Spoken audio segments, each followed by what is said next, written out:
कहते हैं कि समस्याएं तो जिंदा लोगों के नसीब में होती हैं। सुनिएगा सब लोग, समस्याएं तो जिंदा लोगों के नसीब में होती हैं, मुर्दों के लिए तो लोग रास्ता छोड़ देते हैं। तो प्रॉब्लम आएगा तो परेशान मत होइए कि प्रॉब्लम आपका इम्यून सिस्टम बड़ा कर देती है। सबसे पहला तो मैं ये चाहता हूं कि हम सब लोगों को एक डेफिनेशन मैं जरूर बताऊं जिसको लोग लेकर बहुत पशोपेश में रहते हैं, और वो जिसको बोलते हैं LUCK।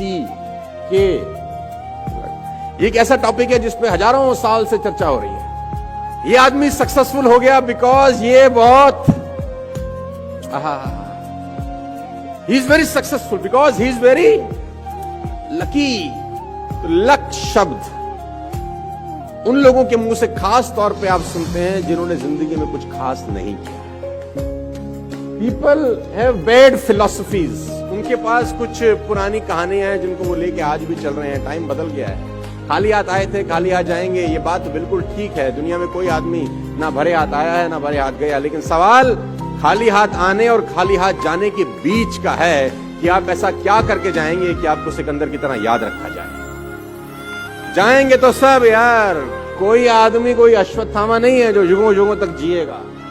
सबने जाना है, खाली हाथ ही आया था खाली हाथ ही जाएगा। लेकिन याद सिकंदर को ही क्यों रखा जाता है? क्योंकि उसने कुछ ऐसा किया था कि उसका नाम लिया जाए। तो हम कुछ तो ऐसा करें कि हमारा नाम लिया जाए मरने के बाद। और सवाल तो ये है कि जिंदा भी लोगों का नाम नहीं लिया जा रहा है, क्योंकि ऐसा कुछ उन्होंने किया नहीं। तो what is luck all about? तो मैं लक की परिभाषा आपको देता हूं। आप बहुत लकी लोग हैं कि आप इस कैंपस में बैठे हैं, अच्छे लोगों के बीच में बैठे हैं, एक अच्छे माहौल के अंदर बैठे हैं। एक ऊंट और एक ऊंट का बच्चा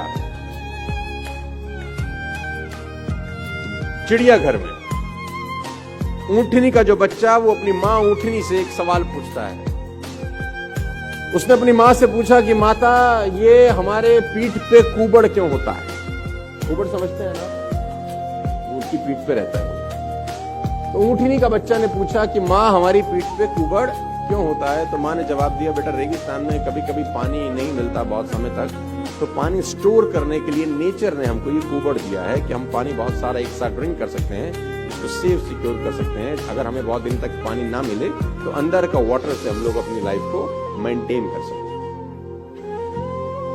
तो उस बेटे को बात समझ में आ गई, उसने कहा वेरी गुड। उसने बोला, माँ हमारे ये पैर इतने बड़े बड़े क्यों हैं, ये पंजे हमारे इतने बड़े बड़े क्यों होते हैं?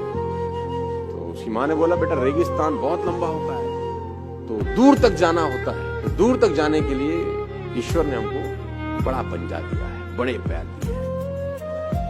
तो बेटे को बात समझ में आ गई। बेटे ने अब तीसरा सवाल पूछा कि हमारी आंखों के आगे इतने बड़े बड़े बाल क्यों हैं? तो उसकी ऊंटनी मां ने कहा कि बेटा रेगिस्तान में आंधी बहुत चलती है, रेत उड़ती है, तो रेत हमारी आंखों में ना आ जाए, इसलिए ईश्वर ने हमको आंखों के आगे हेयर्स दिए, बाल दिए। अब वो जो ऊंटनी का बेटा था उसने चौथा सवाल पूछा, और उस चौथे सवाल ने उसकी मां को चारों खाने चित कर दिया। उसने कहा, अच्छा कुबड़ पानी सेव करने के लिए रखा है? मां ने बोला हाँ। पैर इसलिए कि रेगिस्तान में दूर तक जा सके? मां ने बोला हाँ। आंखों के ऊपर बाल इसलिए कि आंखों में धूल ना आए, रेत ना आए? मां ने बोला हाँ। तो फिर इस वक्त हम चिड़ियाघर में क्या कर रहे हैं? हम यहां क्या कर रहे हैं? आपके पास कितनी भी क्वालिटीज क्यों ना हो, अगर आप राइट जगह पर नहीं हैं तो आप लकी नहीं। What is luck?